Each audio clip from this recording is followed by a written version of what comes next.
So if we're not going to wait for Burl, and we could get started. So when you start, introduce yourself and stuff, okay? All right. Thank you very much. My name is Joe Muller. I am one of the board members here at Pitch STL, and I'm also one of the people who helps train people up if they so desire. And the big question everyone always asks me is, what is the biggest issue with my pitch? And I would say if there's one underlying problem with every pitch, and one thing everyone can solve is everybody is way too boring. And I'm here to tell you how you cannot be boring, or at least try. And so the biggest issue, I find this with two ways. There's two ways people usually are boring in a pitch. You're either way underprepared and they just figure they're going to go out there and wing it, and everyone can tell when you're winging it. It's very obvious. And there's a reason why it's obvious. And the second problem is you're way too overprepared, and you want to pull up every single fact about everything in the world, about your problem, about your solution, about everything, and you're not getting the point. So I'll get to the point. So how do you not be boring? All right, this is our goal. And the way to not be boring is you have to tell a story. We human beings are storytelling creatures. From way back in time, when we were gathered around a campfire, we told each other stories to impart important information. Most of the moral lessons you probably have ever heard are attached to a story somehow. Whether you want to bring up a biblical story or something your grandmother told you, stories hit us in a way that we're geared to hear stories in a way that nothing else will touch us. And so you have to, every presentation that fails, it's bound to fail for the simple reason that they're just talking about their company, they're not telling a story about their company. And so I'll move on a little bit. So there's always a system that people bring up, and I teach this, where I say, hey, you need a problem, you need a solution, you need this, you need that. Most presentations follow the problem-solution format pretty well, but they don't get the reason for the problem and solution format. The problem is your conflict. Every story has a conflict of some sort, whether it's a large scale or just a small, just intimate kind of problem. There is a problem there. There is something that needs to be resolved. And the solution is, in any great story, you have how is this person intending to solve the problem, and as well as with any great story, you have a character. Who is the character? You are. Your company is. All the things you're doing. That's about your journey. And so I can't stand when I see a presentation. I shouldn't say I can't stand, but I don't like when I see a presentation and someone has the problem. If your slide says the problem, no writer writes the plot or the conflict or whatever. They reveal it.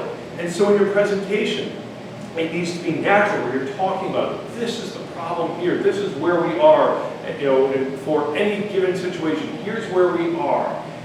Here's how I intend to. Here's how our company is going to solve this problem. It could be it could be death. It could be something you're fighting against, a disease. It could be something horrible like that. Or it could be something simple like it's establishing better human connections. Your company is trying to solve something. Bring the people in. Bring your listener in. Whether it's a pitch for money, a pitch for clients, or just to spread the word.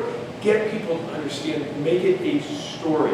And so you have so going back to you have your problem, you have your solution, and then people say, well, and then what else makes a good pitch? Well, within that story, it's going to sound a little funny. You also want to talk about your marketing. This is a little funny because what is marketing? It's telling your story.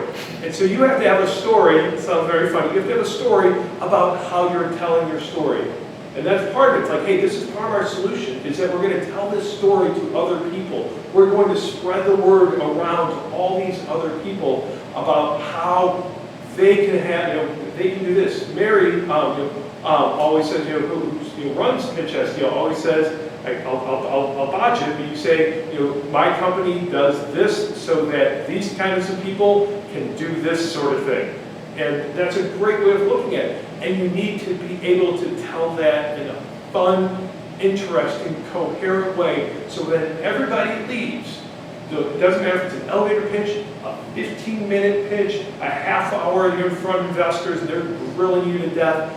it needs to be, someone can go, these people do this so that they can, so they do this so that this kind of person can do this.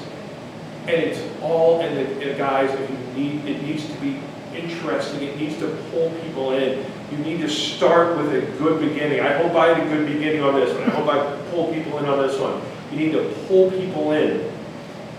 And then you need to have a solution that goes, yeah, I believe it. There's, willing suspension of disbelief. There's a concept in fiction where it's like you want people to believe, that people read a book wanting to believe you, believe the author. No matter how outlandish, they want to believe you.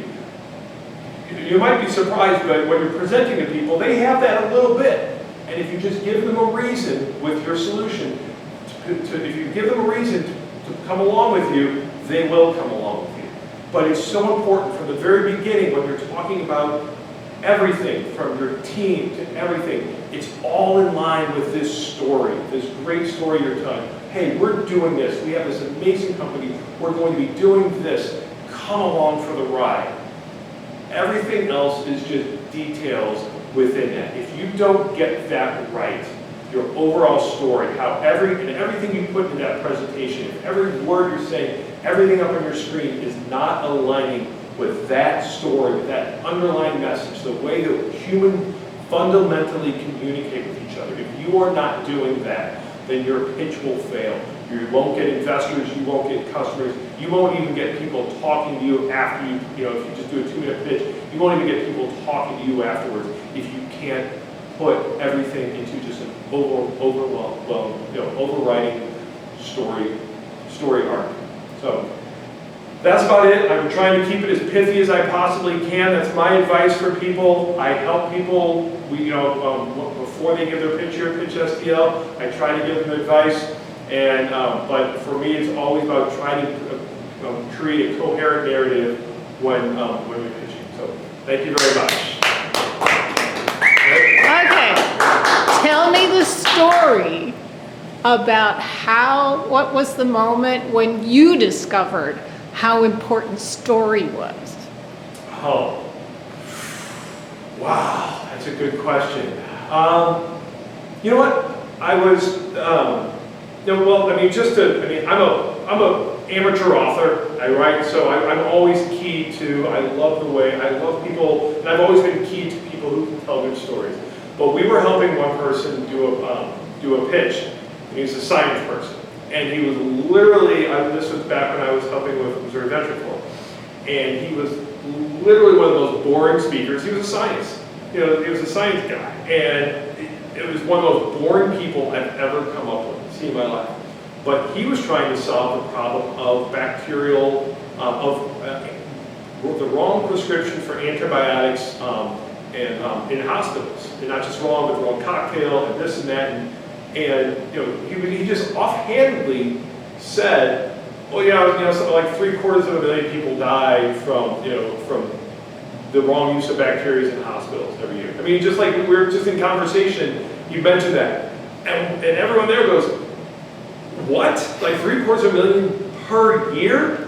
And so we realized, like, no, that's your pitch right there. Like, people are dying for this.